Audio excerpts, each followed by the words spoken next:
Hi guys, welcome back. I hope that you are doing well, especially with everything that is going on right now. I just hope that you guys are keeping your heads up. This past week has definitely been a tough one for me, as I'm sure it has been for many of you. And yeah, it's just been an emotional roller coaster. Like, it's been tears, it's been anger, it's been happiness and feeling hopeful. So I'm trying to focus on the positives rather than the negatives.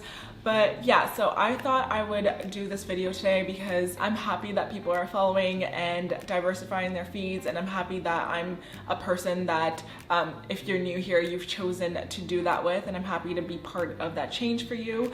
And yeah, I just want to slowly go back to my content, but also keep talking, keep having these conversations, and just like continue to show that we're much more than just the color of our skin. Like, we offer so much more. We have such an amazing culture. There's so many things that have come out of Black people. Like, we're creatives, we're intelligent, like there's so many things.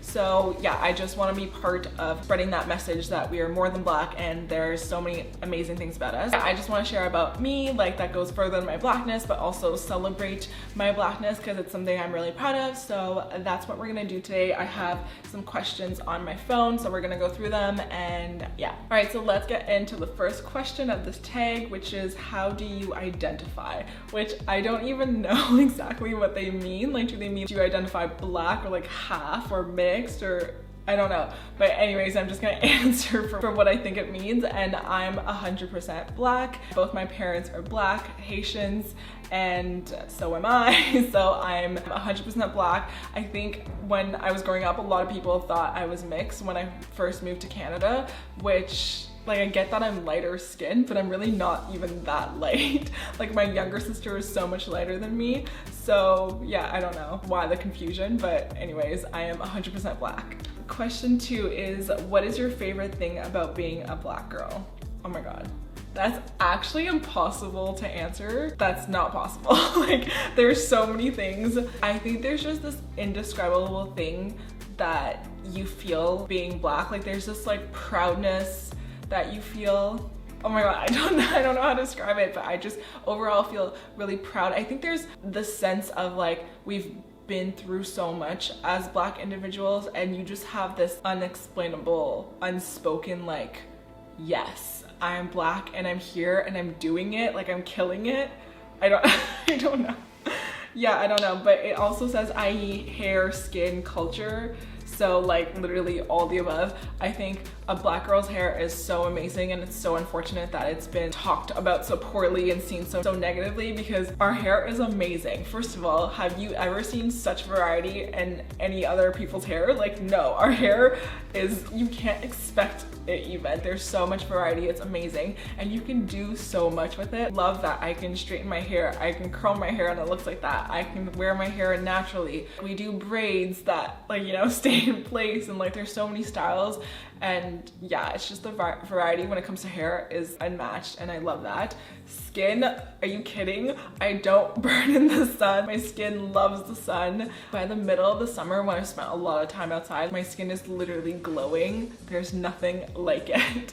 And culture, like, come on. I don't even have to say anything about culture. Like, everyone else tries to steal our culture. Are you natural, relaxed, or text-lax? To be honest, I don't even know what text-lax is, but I am natural. I used to be relaxed until, oh my God, I don't know. I'm gonna do like a hair video at some point about my hair journey. For this video, we'll skip all the details, but yeah, I used to be relaxed when I was younger, and then like at some point during university, I just decided that it wasn't necessary because I could straighten my hair and it would give me the same look, and there's no need to sit in the salon for so long and just like with the chemicals and everything. So yeah, so I switched over to being natural, and I've been natural ever since. When do you feel your Blackest? Around your family, friends, or white people?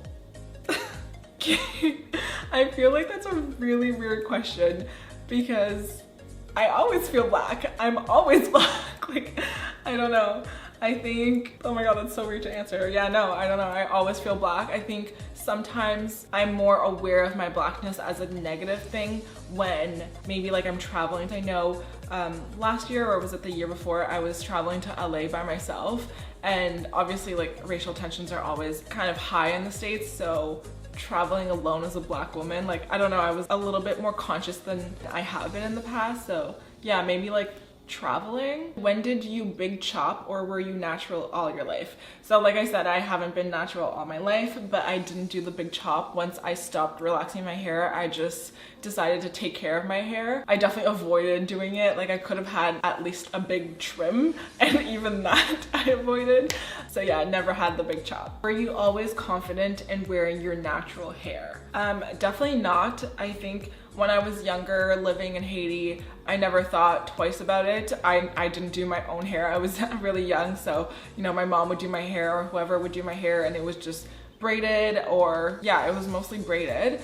And then I think moving to Canada is when like that difference was highlighted for me between me and everyone else. So not right away again, because I was still young. I find that younger kids today are so much more aware of differences and like what's going on, or maybe they were back then as well and I was just the oblivious child. Chances are that's the answer. But yeah, I was really oblivious to it for a while, and then I think it just started bothering me when like I couldn't do my own hair. Like, I just didn't know how to take care of my hair. And then I started modeling and realized, you know, there's that difference. Some hairstylists don't know how to deal with my hair while others do.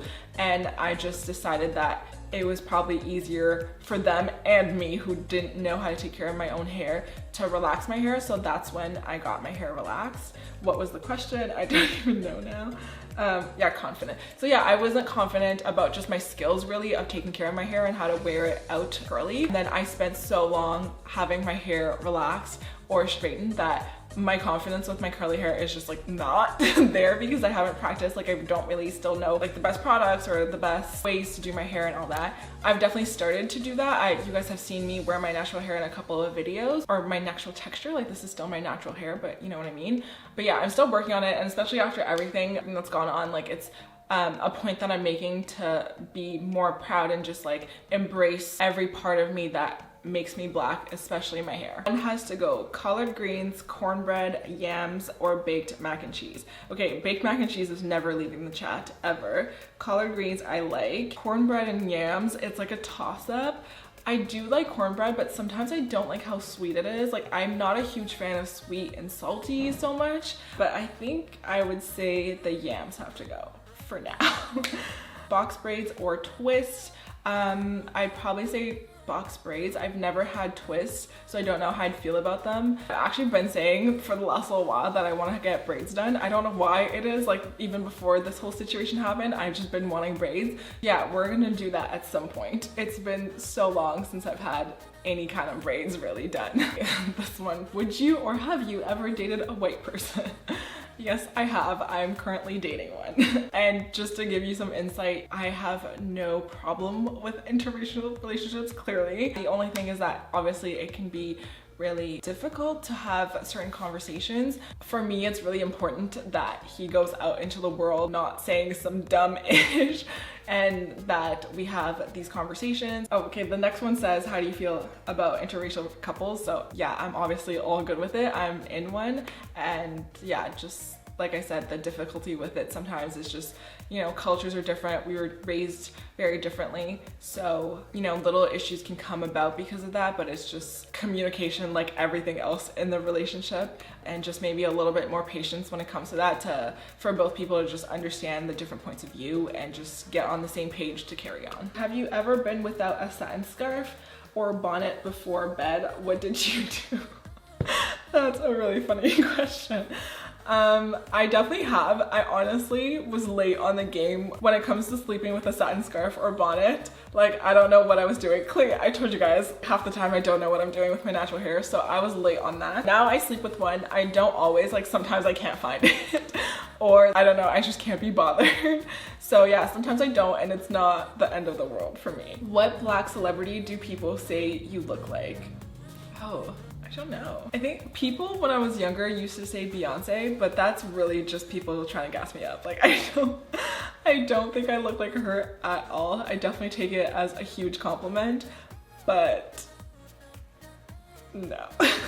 Oh yeah, oh my god, what's her name? The girl that is in Avatar? Zoe Saldana. Yeah, people say I look like her so much.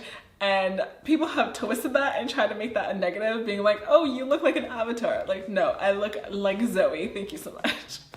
Do you typically have a good or a bad time at the hair salon, and why? That's funny. So I literally never go to the hair salon. I take care of my own hair. I used to go, obviously, when I used to get my hair relaxed. I never did that by myself. Oh my God, that would have been a tragedy. But I don't know, it's like both, right? Like, I used to have a great time because obviously you go in and your hair like needs it, right?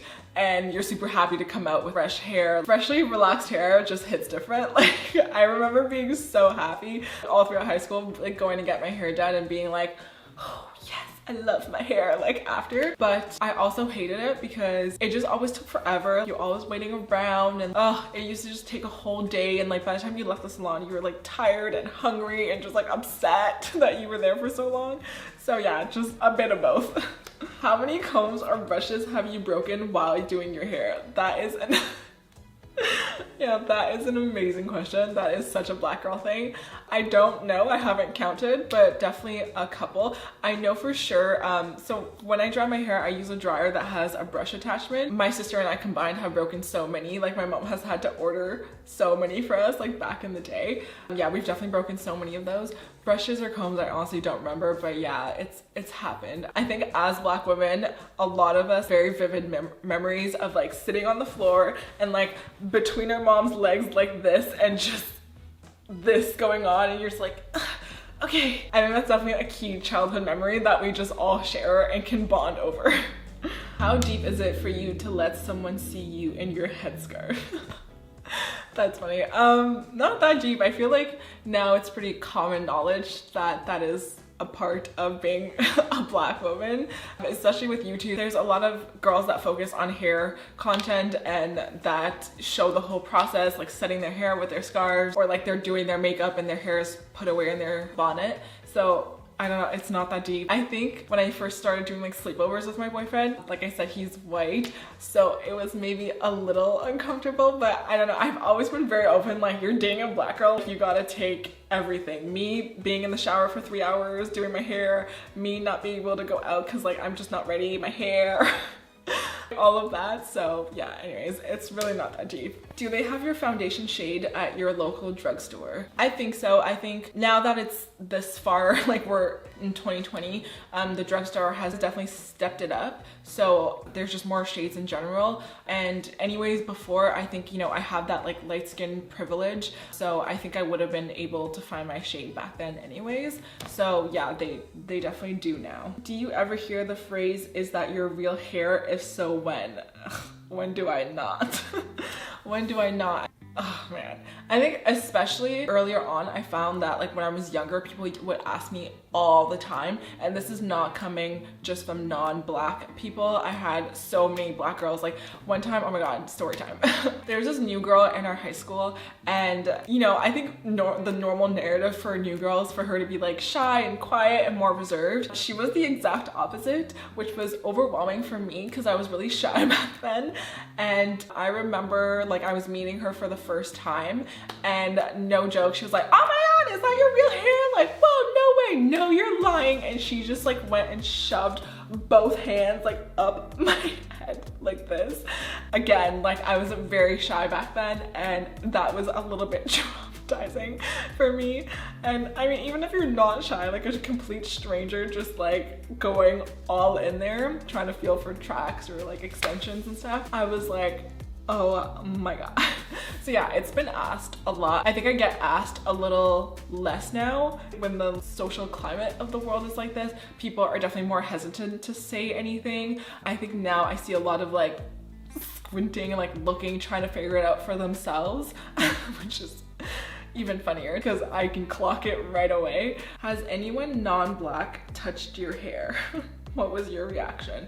I actually don't think so, surprisingly, because as like obviously a lot of non-black people have asked me, is that your real hair? But I don't think anyone non-black has touched my hair. If they have, it's been like a friend that was like, oh, like your hair looks so nice today, like kind of vibe, that it was okay, like it was welcomed. But I don't think I've had anyone just like, oh my god, like that you don't know them and it's just like super uncomfortable. Yeah. So lucky on that aspect, because I know as a black girl, like, it happens.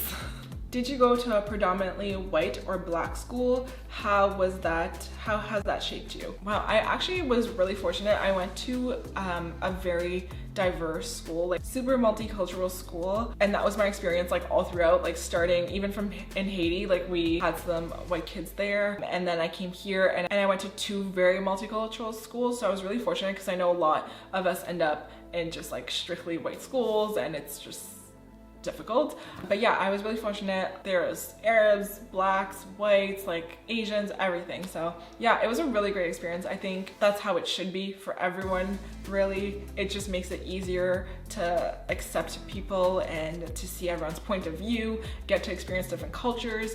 It was honestly really fun going to a school that was so multicultural. Like for me particularly, the thing I love the most is all the food. Everyone brings food from their homes and you get to try everything. So yeah, it was really good. If there was anything that you could change about how black women are perceived, what would it be? Oh my god, where do I start with that? There's so many. I think especially the angry black woman narrative would be amazing if we could just get over that. Like, first of all, you wonder why we're angry. Like, look at what's going on. And second of all, like, I just don't understand why a group of people have been isolated to like one emotion that everybody also else feels, and like we feel other emotions too. It's such a way to like invalidate our feelings and our emotions. So yeah, that's one for sure that like just needs to go. Listen, I'm an angry black woman, and sometimes I'm a happy black woman, and sometimes I'm a sad black woman, sometimes I'm an ecstatic black woman. Like we feel all the emotions too. So that one's super annoying. I would love to stop. I would love to change that perception of us. That is the end of the tag, guys. I hope you guys enjoyed and learned a little bit more about me. For those of you that are trying to make a change, keep going, keep learning. And if you guys want to keep watching more videos from me, you can click here or here, and I will see you guys in the next one. Bye.